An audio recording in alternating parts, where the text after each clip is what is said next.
Biden's border crisis, his administration temporarily winning a case challenging the asylum rule that forms the cornerstone of its post-Title 42 border plan. So the rule bars migrants from claiming asylum if they have crossed illegally into the U.S. and have failed to claim asylum in a country, though, which they have previously traveled from.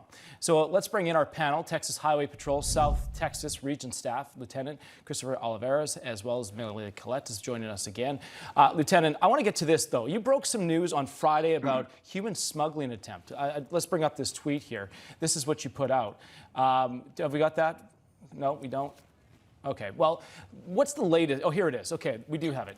Troopers and special agents disrupted a human smuggling attempt in Eagle Pass. Troopers and agents arrested Joseph Hamilton of Houston, a registered sex offender for human smuggling. And as a result of that arrest, a stash house was located. Tyler Garza of Eagle Pass confirmed a Latin King gang member was arrested for operating the stash house. 7 illegal immigrants were recovered and referred to the U.S. BP.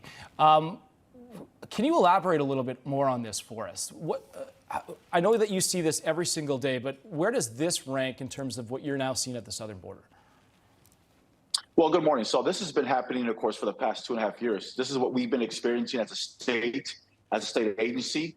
We continue to see human smuggling, as well as, those individuals, illegal immigrants themselves that are taking part in human smuggling operations. And some of those, especially this past week, as you saw in that tweet that I shared, several did have some type of involvement with child pornography, or this particular individual was a registered sex offender. So we're dealing with all these different criminals, this criminal element that's coming across the border that really you don't really have an idea of who you're dealing with until you actually come into contact with these individuals or apprehend them. And that really goes to show you, when you have over 1.7 million gotaways that are in the country right now, we don't know exactly who they are, where they're at, and what their backgrounds are. So that's a clear example of the type of individuals, criminals that are coming across our borders undetected. Yeah. The system is clearly broken right now. Joining us now also is the founder of the Texas Latino Conservatives and former Harris County, Texas Treasurer Orlando Sanchez.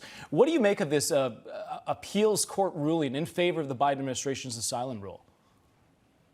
Look, it's become a joke. Every time there's a new administration policy or a new law passed, it always ends up in court. It goes to an appeal process. It's kind of like the folks coming in here seeking asylum. They get a slip to appear in court 8 years down the road. The border has become an unmitigated joke.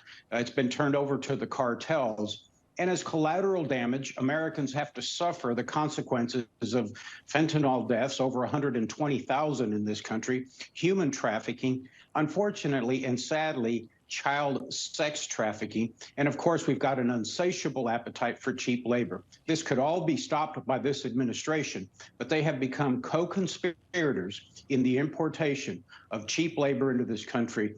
And this administration, headed by President Biden, has no interest in resolving this issue. Yeah, we'll never address it, never talk about it, just refuses to acknowledge that this is happening. And this is what's happening in New York City. This is at the Roosevelt Hotel. Since it's cleared out here, look at this. You've got migrants sleeping on the streets of New York City. The hotels are full. This is costing taxpayers millions of dollars.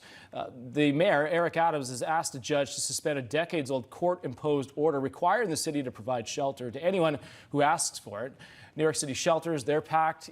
It's incredible. Let's listen to the mayor right here. We need to control the border. We need to call a state of emergency, and we need to properly fund this national crisis. We need help, and it's not going to get any better.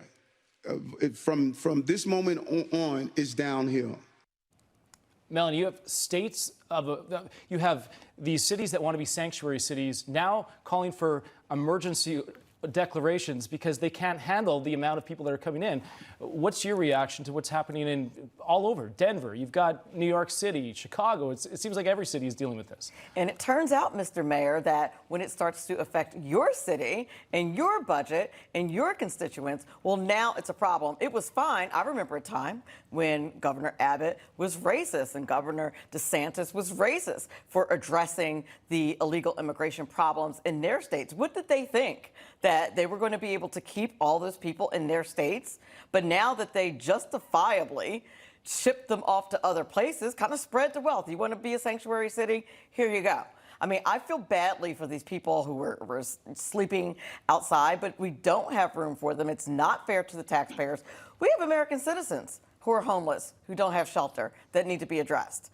And yet and still, this is what the Biden administration continues to do. I have an idea of where to send them, back to their home countries. Yeah. Mayor Adams also put out this flyer saying, don't come to New York. Choose a different city to live in the U.S.